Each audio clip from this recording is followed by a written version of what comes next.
The Valderan Empire had conquered 47 star systems in the past century. Their massive dreadnoughts, each the size of a small moon, cast shadows over countless worlds as they delivered the same ultimatum that had broken the spirit of dozens of civilizations: submit to imperial rule, or face annihilation. Admiral Crickstar stood on the bridge of the flagship Eternal Dominion, his 6 arms folded behind his chitinous back as he gazed at the blue-green world spinning lazily before them. The third planet from this unremarkable yellow star had been identified by Imperial scouts as harboring an emerging civilization called humanity. Standard protocol dictated a show of overwhelming force followed by the traditional surrender ceremony.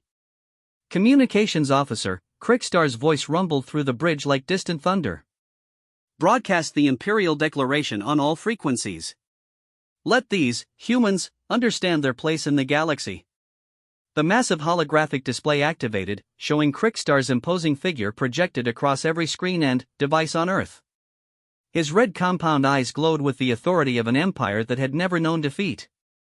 Behind him, the void of space was filled with over 300 Imperial warships, their sleek black hulls bristling with weapons capable of cracking planets. Primitive beings of the Third World, Crickstar began, his translator rendering his words in dozens of Earth languages simultaneously. I am Admiral Crickstar of the Valderan Empire. Your world has been selected for incorporation into our dominion. You have 72 of your rotational periods to prepare for the ceremony of submission. Your leaders will present themselves aboard this vessel to formally surrender your species' independence. Any resistance will result in the complete sterilization of your world. The transmission ended, leaving Earth's leaders in stunned silence. Within hours, every major government had convened emergency sessions. The United Nations building in New York became the epicenter of frantic diplomatic activity as representatives from every nation struggled to comprehend the magnitude of their situation. Secretary General Elena Rodriguez stood before the General Assembly, her hands trembling slightly as she gripped the podium. Ladies and gentlemen, we face an unprecedented crisis. Our space agencies confirmed the presence of over 300 alien vessels in our solar system. Each ship is larger than anything we've ever constructed. Their technology appears to be centuries, possibly millennia, ahead of ours. The Chinese ambassador raised his hand. What about our nuclear arsenal? Surely we can mount some form of defense? Dr. Sarah Chen, head of NASA's Xenobiology department, shook her head grimly. According to our analysis of the transmission, their smallest escort vessels are over 2 kilometers long. Our most powerful nuclear weapons would likely be ineffective against their shielding technology. As debates raged in government chambers across the globe, a different conversation was taking place in a nondescript office building in Geneva. The room was sparse, containing only a conference table surrounded by 13 chairs. The individuals seated around this table represented something that officially didn't exist: the Terra Defense Consortium. Colonel James Harrison, formerly of the U.S. Special Forces, leaned back in his chair with a grim smile. Well, this is what we've been preparing for, isn't it? 20 years of secret development, and now we finally get to field test our toys. Dr. Yuki Tanaka, the lead scientist on Project Prometheus, adjusted her glasses nervously. James, we've only completed preliminary testing. The stellar igniters have never been used on anything larger than a dwarf star. The risk of cascading stellar collapse could what? Interrupted General Dmitry Volkov, his Russian accent thick with determination. Destroy our solar system? They're already promising to sterilize our planet if we don't surrender. At least this way, we take some of them with us. The Terra Defense Consortium had been formed in secret after the first confirmed detection of artificial structures around Proxima Centauri. A small group of military leaders, scientists, and engineers from various nations had quietly begun developing weapons designed for interstellar warfare, hidden from public knowledge by a web of black budgets and classified research programs. The beauty of the plan, Harrison continued, is that they expect us to be primitive. They've probably never encountered a species that developed stellar engineering before achieving faster-than-light travel. Hell, we still don't have FTL, but we figured out how to turn stars into weapons. Dr. Tanaka pulled up a holographic display showing the positions of the Valderan fleet. Their ships are positioned in a standard siege formation around Earth. But, look at this. The display shifted to show the positions of several nearby star systems. They've left garrison fleets in every system they've conquered, including 3 within 50 light-years of Earth. Each fleet is protecting Veldarin colony worlds with millions of inhabitants. The implications were clear. While Earth couldn't strike back at the fleet threatening their world, they could deliver devastating blows to the Empire's existing territories. The stellar igniters, humanity's most closely guarded secret, were weapons capable of triggering premature stellar collapse. They had been designed as a deterrent, a way to ensure that any alien invasion would come at a catastrophic cost. "How long do we need?" asked Harrison. 18 hours to finish the final calibrations and upload the targeting data, replied Dr. Tanaka. "The devices are already in position, disguised as deep space research probes. We've had them drifting toward target systems for the past 5 years." While the secret consortium finalized their preparations, the world's leaders continued their public deliberations.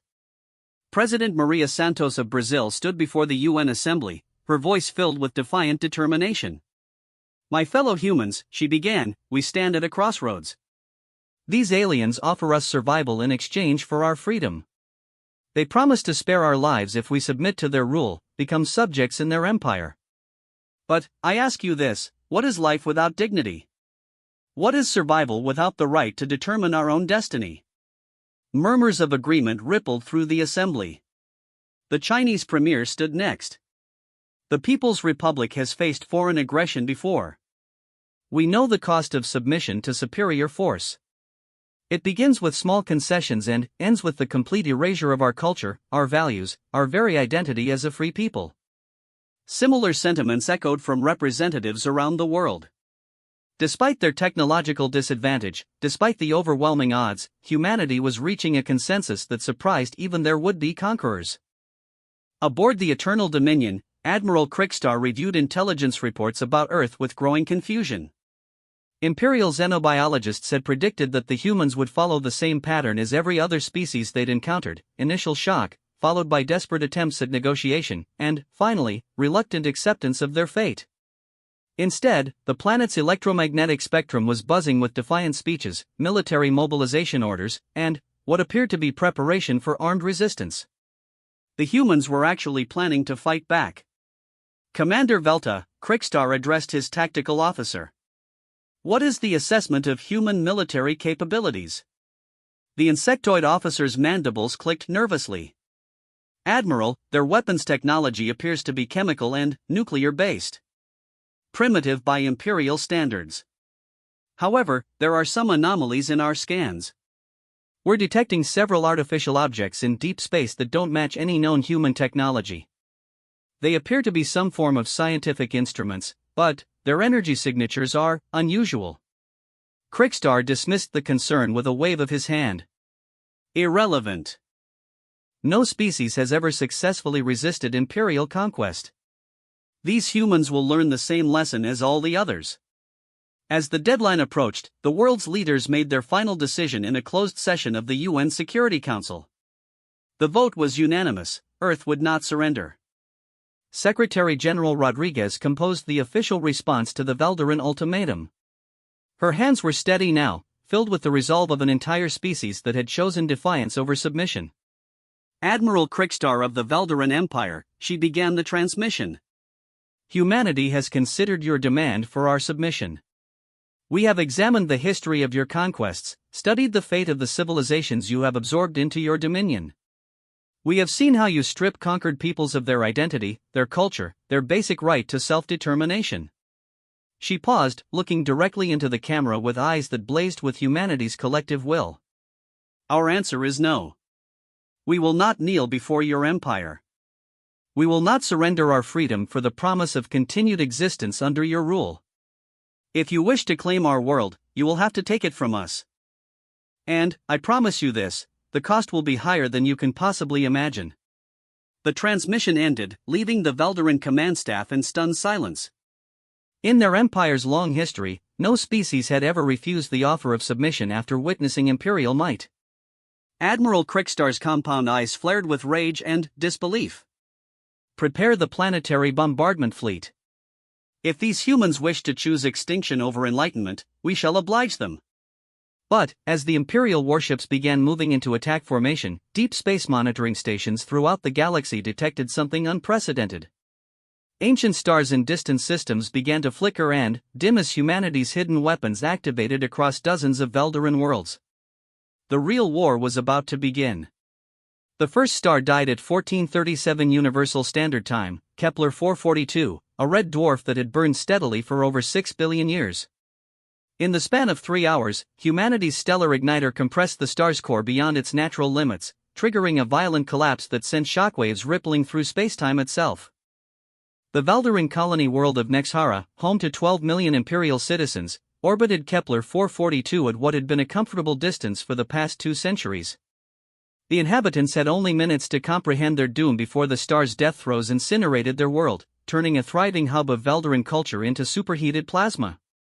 Admiral Krikstar felt the deck of the Eternal Dominion vibrate as gravitational waves from the stellar collapse washed over his fleet.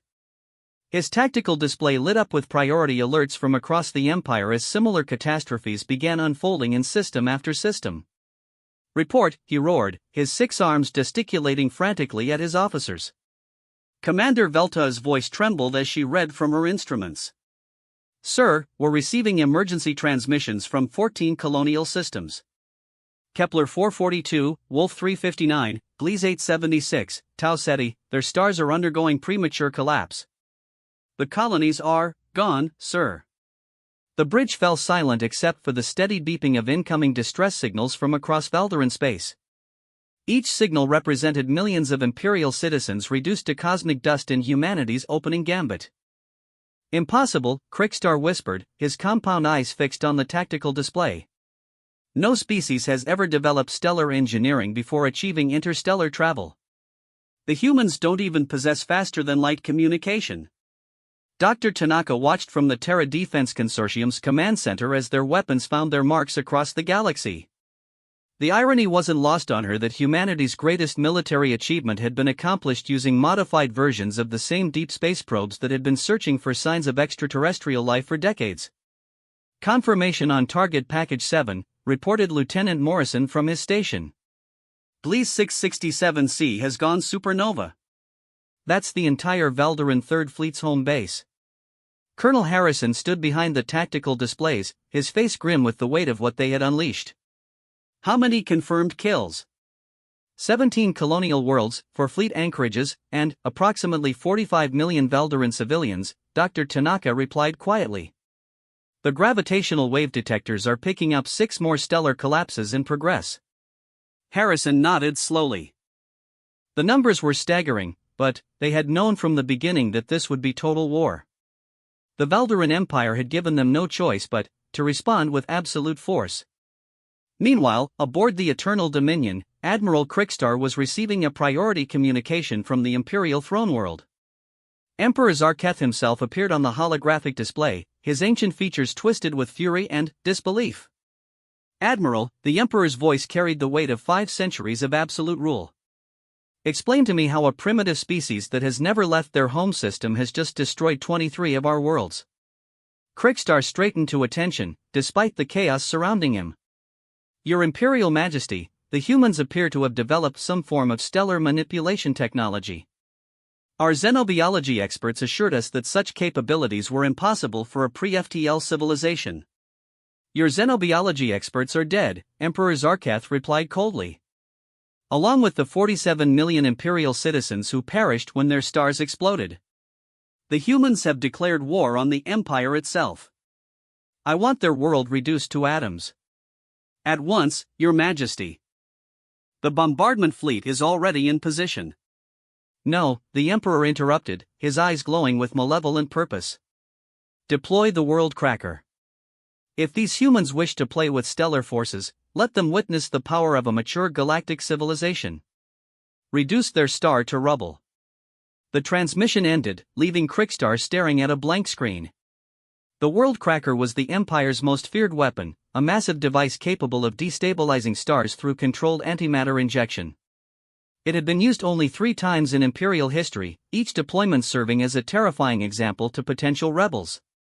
As the Empire's ultimate weapon began its journey toward Earth's solar system, humanity's leaders gathered in emergency session. The Terra Defense Consortium's actions had bought them time, but they all knew the Empire's response would be swift and devastating. The stellar collapses have eliminated roughly 30% of their colonial infrastructure, reported Dr. Tanaka via secure communication link. But intelligence suggests they're deploying something called the Worldcracker toward our system. President Chen Wei of the Pan-Asian Federation leaned forward. How long do we have? Based on the energy signatures our deep space monitors are detecting, approximately 18 hours before it reaches firing range of our sun. Secretary General Rodriguez felt the weight of humanity's fate pressing down on her shoulders. Do we have any weapons capable of intercepting this device? No, Harrison replied bluntly. The stellar igniters were our entire arsenal. We never expected to survive long enough to need a second wave of attacks. An uncomfortable silence filled the chamber as the reality of their situation sank in. They had dealt the Veldaran Empire a devastating blow, but it appeared to be a Pyrrhic victory. Then, Dr. Tanaka's voice cut through the despair. Wait. There might be another option. She activated a holographic display showing the positions of humanity's remaining deep space assets. We still have 17 stellar igniters in reserve, originally intended for targets of opportunity. But what if we don't use them on Veldaran worlds? Harrison's eyes narrowed as he followed her logic. You're suggesting we use them on our own sun? Not to destroy it, Tanaka explained quickly. To destabilize it in a controlled manner. If we can create a solar flare of sufficient magnitude, the electromagnetic pulse and particle radiation could disable the Worldcracker before it reaches firing position. The risks were enormous. A miscalculation could result in Earth's sun going supernova, achieving the Empire's goal for them. But the alternative was certain destruction. While Earth's leaders debated their desperate gambit, the Empire was discovering the true scope of humanity's stellar weapons program. Intelligence reports flooded in from across Veldaran space as more colonies fell to dying stars. The industrial world of Korath 9, responsible for manufacturing 40% of the Empire's starship hulls, vanished in a brief burst of gamma radiation as its parent star collapsed into a neutron star. The agricultural paradise of New Valdara, which fed 17 other worlds, was consumed by its expanding red giant as humanity's weapons forced premature stellar evolution. Each loss sent shockwaves through the Imperial command structure. The Empire had built its dominion on the assumption that inferior civilizations could be easily conquered and absorbed. The concept of a species choosing mutual destruction over submission was beyond their comprehension. Emperor Zarkath convened an emergency session of the Imperial War Council. The assembled military leaders, representatives of a dozen conquered species, listened in stunned silence as the reports continued to pour in. 31 worlds lost, reported Grand Admiral Thexmore, her aquatic features rippling with distress. The humans have eliminated over 60 million Imperial citizens and crippled our manufacturing capacity in the Outer Rim. How? Demanded Fleet Admiral Korth, his crystalline form pulsing with frustrated energy. Intelligence indicated that humans had barely achieved spaceflight. They should not possess weapons capable of stellar manipulation. Emperor Zarkath raised a clawed hand for silence. It appears that our intelligence was flawed. These humans have proven far more dangerous than any species we have encountered. They must be eliminated completely. The Emperor's chief science advisor, an elderly Veldaran named Kethvar, spoke hesitantly. Your Majesty, there is something troubling about the pattern of stellar collapses. The humans appear to have deployed their weapons years in advance, suggesting long-term strategic planning. Your point? If they plan this far ahead, they may have additional weapons we haven't discovered yet. As if summoned by Kethvar's words, alarms began blaring throughout the Imperial Command Center. A massive energy spike had been detected from Earth's solar system, far exceeding anything their sensors had previously recorded. Dr. Tanaka's fingers flew across her control interface as she initiated the final sequence for Operation Solar Flare. The modified stellar igniter, positioned at precise coordinates relative to Earth's sun, began its deadly work. Unlike the weapons deployed against Veldaran worlds, this device was calibrated for a much more delicate task. Instead of triggering complete stellar collapse, it would create a controlled instability in the sun's core, resulting in a directed coronal mass ejection of unprecedented magnitude. Energy buildup nominal, reported her assistant. Solar magnetic field lines aligning with predicted parameters. On Earth's surface, every piece of electronic equipment not protected by hardened shielding shut down as the planet's magnetic field fluctuated wildly. Aurora displays became visible even in daylight as charged particles from the sun interacted with Earth's atmosphere. The solar flare, when it erupted, was visible from the outer planets. A lance of superheated plasma and electromagnetic energy billions of miles long stabbed out from Earth's sun like the finger of an angry god.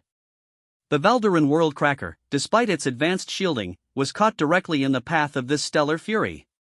Admiral Krigstar watched in horrified fascination as the Empire's ultimate weapon simply stopped.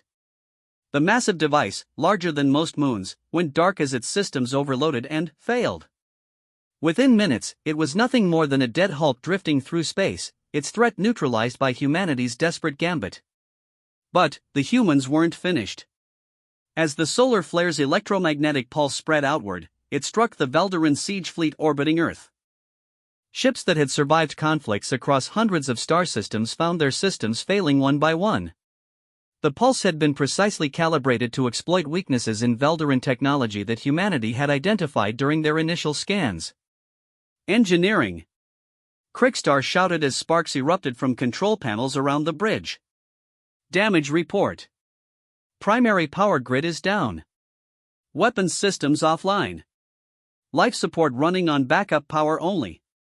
The mighty Imperial fleet that had arrived to receive Earth's surrender was now helpless, drifting in space around the planet they had come to conquer. Colonel Harrison watched the tactical display with grim satisfaction as one by one, the red dots representing Valderan warships went dark. "Looks like our solar flare worked even better than expected," he reported to the Emergency Council. "The entire siege fleet appears to be dead in space." Secretary General Rodriguez allowed herself a moment of cautious optimism. "What's our status for follow-up operations?"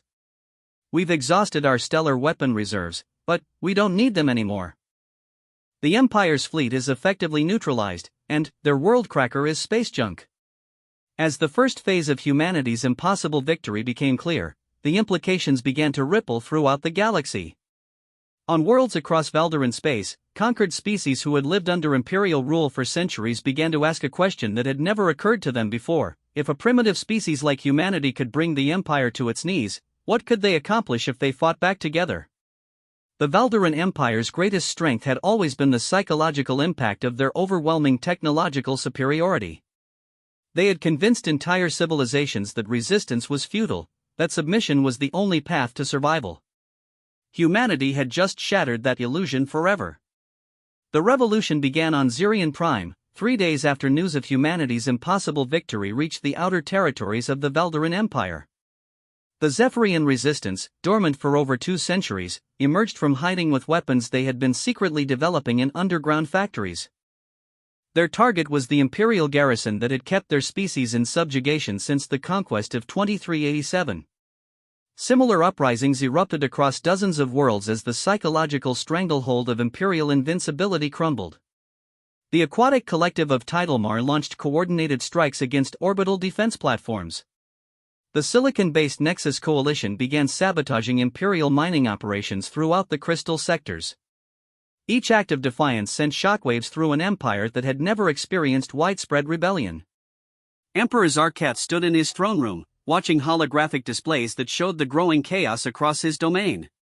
Red warning indicators multiplied by the hour as communication was lost with Imperial installations throughout the galaxy. His empire, built over millennia of conquest and intimidation, was collapsing around him. "Your Imperial Majesty," his chief military advisor approached cautiously. "The rebellions are spreading faster than our remaining fleets can respond. The humans' victory has become a symbol of hope for every conquered species in the Empire." The Emperor's claws scraped against the armrests of his throne. "How many worlds have we lost contact with?" "Over 130, sir. The pattern suggests coordinated planning among the rebel factions. They appear to be sharing tactical information and coordinating strikes to maximize disruption." Zarkatha's compound eyes glowed with barely contained fury. "Summon Admiral Krigstar. If he has survived the humiliation at Earth, perhaps he can redeem himself by crushing these insurrections. Meanwhile, in Earth's orbit, Admiral Crickstar was struggling with his own crisis of confidence. The Eternal Dominion and the remnants of his fleet drifted powerless around the blue planet, their crews working desperately to restore basic life support systems. The solar flare had penetrated their shielding in ways their engineers had never anticipated. Admiral, Commander Velta approached his command chair with obvious reluctance. "We've received a priority transmission from the throne world. Emperor Zarketh demands our immediate return to suppress colonial rebellions." Crickstar's mandibles clicked with bitter amusement. "Return? With what ships? Half our fleet is still without main power, and the other half has barely functional life support.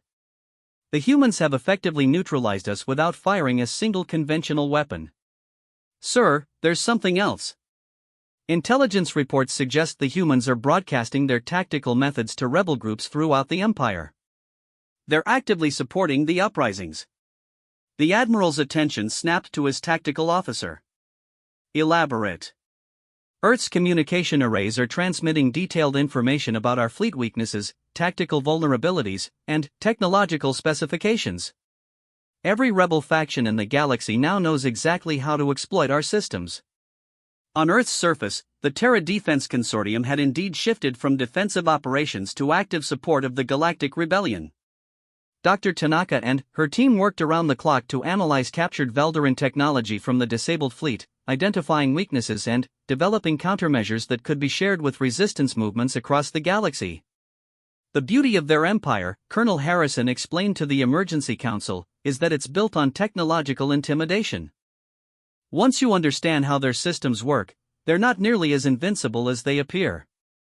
President Santos reviewed the intelligence reports flowing in from across Veldarin space. "How many species have joined the rebellion?" 47 confirmed rebel factions, with more declaring independence every day. The Veldarin Empire is facing the largest coordinated uprising in galactic history. Secretary General Rodriguez studied the tactical displays with growing amazement. "We've gone from facing extinction to potentially liberating an entire galaxy. How is that possible?" Dr. Tanaka looked up from her analysis station. "The Empire made a critical error in their expansion strategy. They conquered species but never truly integrated them. Each conquered world retained its own culture, technology, and desire for freedom. They were held in check only by fear of imperial retaliation. And we've proven that the Empire can be beaten," Harrison added. "That changes everything." The transformation of humanity from victims to liberators accelerated as Earth's technology began reaching rebel forces throughout the galaxy. The stellar igniter technology, originally designed as a desperate last resort, was adapted for smaller-scale applications. Rebel engineers learned to trigger solar flares that could disable Imperial installations without destroying entire systems.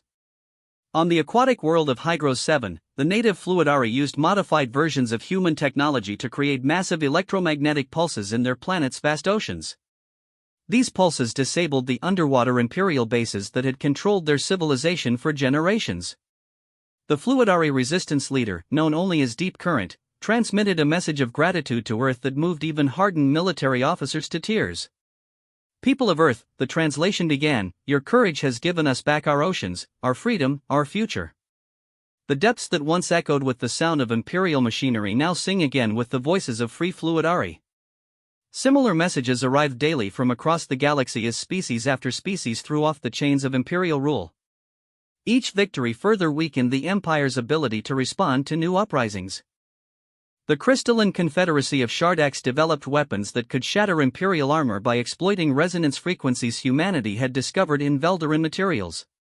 The gas giant inhabitants of Stormvel used atmospheric manipulation techniques derived from human weather control research to create devastating windstorms that grounded Imperial aircraft. Emperor Zarketh watched his empire disintegrate with growing desperation. The throne room that had once echoed with the reports of new conquests now filled daily with accounts of lost worlds and destroyed fleets. His military advisors spoke in hushed tones about strategic withdrawals and defensive consolidations, concepts that had been alien to Imperial doctrine for centuries. "Your Majesty," Grand Admiral Thexmore delivered her report with obvious reluctance. We've lost effective control of the outer rim. The rebellion has captured or destroyed 60% of our colonial infrastructure. Our remaining forces are concentrated around the core worlds. What about Earth? Surely Krikstar has managed to restore his fleet's operational capacity? The Admiral's aquatic features darkened. Admiral Krikstar reports that his fleet remains largely inoperable. The human solar flare caused cascade failures in our primary systems. Repairs will take months, assuming we can obtain replacement components. The Emperor rose from his throne, his ancient frame trembling with rage. Then, we've finished this ourselves. Prepare the Imperial Guard fleet. If these humans wish to challenge the might of the Empire, they will face me personally. But, even as Zarketh issued his commands, the rebellion was spreading to worlds the Empire had considered absolutely secure. On New Valdara, the agricultural paradise that had survived humanity's stellar weapons, the native Terran collective launched a coordinated strike using farming equipment converted into weapons based on human industrial designs. The irony was not lost on the rebels that they were using modified plowshares to beat Imperial swords. Dr. Tanaka received reports of these victories with a mixture of pride and concern. "We've created something unprecedented," she told the Terra Defense Consortium.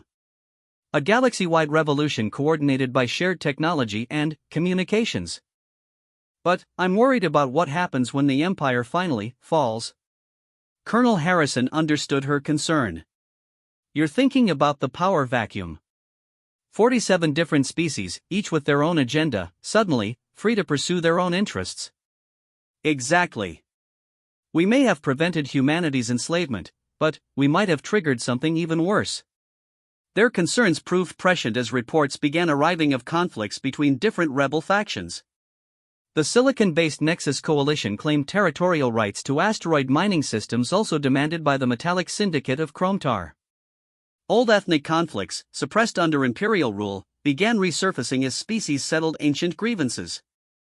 Secretary General Rodriguez called an emergency session of the Global Council to address these new complications. "We've opened Pandora's box," she announced grimly.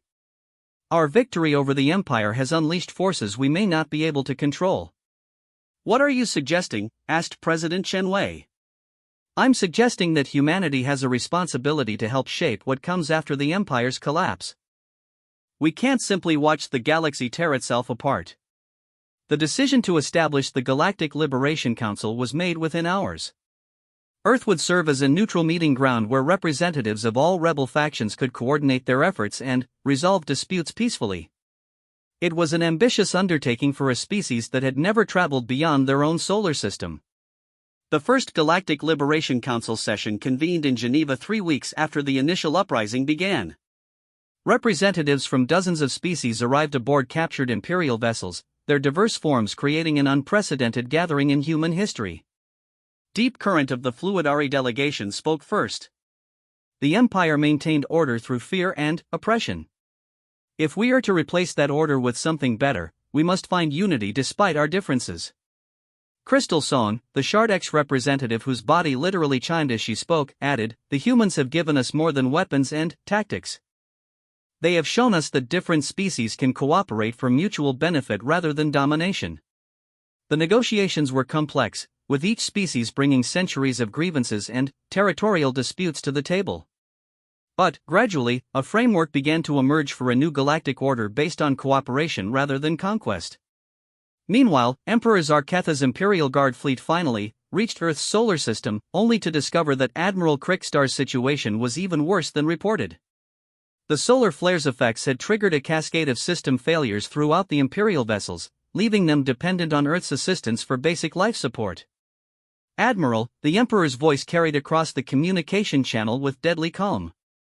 "Explain to me why your fleet is receiving humanitarian aid from the very species you were sent to conquer." Krikstar's response came slowly, weighted with the knowledge of his career's end. "Your Majesty, our ships were dying in space. The humans offered to share their repair technology and life support systems. The alternative was watching our crews suffocate."